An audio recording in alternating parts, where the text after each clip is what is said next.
ഈ തിളക്കവും പ്രൗഢിയുമുള്ള സ്വർണ്ണശില്പങ്ങളെല്ലാം എവിടെ നിന്നാണ് വന്നതെന്ന് നമ്മൾ അറിയേണ്ടതാണ്. സിനിമയിലെ മാസ്റ്റർ പീസുകളെ ലോകം ആദ്യമായി അംഗീകരിച്ചു തുടങ്ങിയ ഒരു കാലമുണ്ട്. അവാർഡ് രാവുകളുടെ പിറവി ലോകത്തെയും ഇന്ത്യയെയും കേരളത്തെയും മാറ്റിമറിച്ച ചലച്ചിത്ര പുരസ്കാരങ്ങൾ. ഇതിനെല്ലാം വർഷങ്ങളുടെ ഇടവേളയുണ്ട്.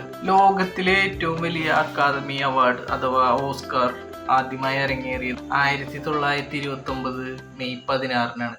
ഇന്നത്തെ പോലെ അന്നത്തെ ഒരു വലിയ ടെലിവിഷൻ ഷോ ഒന്നും ആയിരുന്നില്ല അത്. കാലിഫോർണിയയിലെ ഹോളിവുഡ് റൂസ്വെൽറ്റ് ഹോട്ടലിലെ ഒരു ചെറിയ റൂമിൽ ഒരു 250-270 ആളടങ്ങിയ ഒരു ചെറിയ അത്താഴ വിരുന്ന് മാത്രമായിരുന്നത്. പക്ഷെ ഇതിന്റെ അതിശയം എന്താണെന്ന് വിചാരിച്ചു കഴിഞ്ഞാൽ ഇതിന്റെ വിജയികളെ 3 മാസം മുന്നേ പ്രഖ്യാപിച്ചിരുന്നു. ഒരു സസ്പെൻസ് ഉണ്ടായിരുന്നില്ല. ആദ്യത്തെ മികച്ച ചിത്രത്തിനുള്ള അവാർഡ് നേടിയത് നിശബ്ദ ചിത്രമായിരുന്ന വിങ്സ് ആയിരുന്നു. മികച്ച നടൻ എമി ജാനിങ്സും നടി ജാനറ്റ് ഗെയ്നറും ആയിരുന്നു.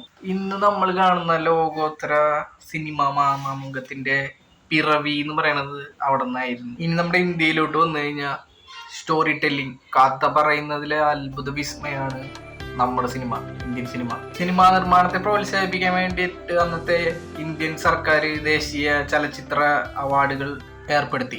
ആദ്യ പുരസ്കാരദാനം നടന്നത് 1954 ഒക്ടോബർ 10-നാണ്. പ്രസിഡന്റിന്റെ സ്വർണ്ണ മെഡൽ നേടുന്ന ആദ്യത്തെ ചിത്രം എന്ന് പറയുന്നത് ശ്യാംജി എന്ന പേരുള്ള ഒരു മറാഠി സിനിമയായിരുന്നു. ബിമൽ റോയുടെ ഐക്കോണിക് ചിത്രം ദോബി കാ സമീൻ അഖിലേന്ത്യ മെറിറ്റ് സർട്ടിഫിക്കറ്റ് നേടി. ഇന്ത്യയുടെ വിവിധ ഭാഷാ വൈവിധ്യങ്ങളിലുള്ള പല സിനിമകളെ പ്രോത്സാഹിപ്പിക്കുക എന്ന ലക്ഷ്യത്തോടു കൂടിയാണ് ഇത് തുടങ്ങിയത്. പിന്നെ നമ്മുടെ ഏറ്റവും അഭിമാനകരമായിട്ടുള്ള മലയാള സിനിമ. ഈ മലയാള സിനിമ ചരിത്രത്തിലെ അവാർഡുകൾ പ്രഖ്യാപിക്കുന്നത് 1969-ലാണ്.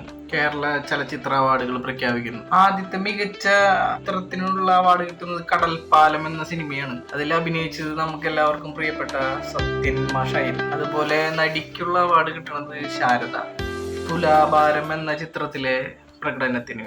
മലയാള സിനിമയുടെ കഥാസന്ദർഭങ്ങളെയും പ്രകടന മികവിനെയും ആദരിക്കാൻ ഇതൊരു വലിയ അളവുകോലായി മാറി. ഇതാണ് ലോകത്തെയും ഇന്ത്യയെയും കേരളത്തെയും സിനിമയുടെ തിളക്കമുള്ള ലോകത്തേക്ക് കൈപിടിച്ചു നടത്തിയ അവാർഡിന്റെ ചരിത്രം. ഒരു സ്വകാര്യ താഴവിരുന്നു മുതൽ ദേശീയ സംസ്ഥാന അംഗീകാരങ്ങൾ വരെ സിനിമയുടെ യാത്ര ചെറുതല്ല, അതിഗംഭീരമാണ്.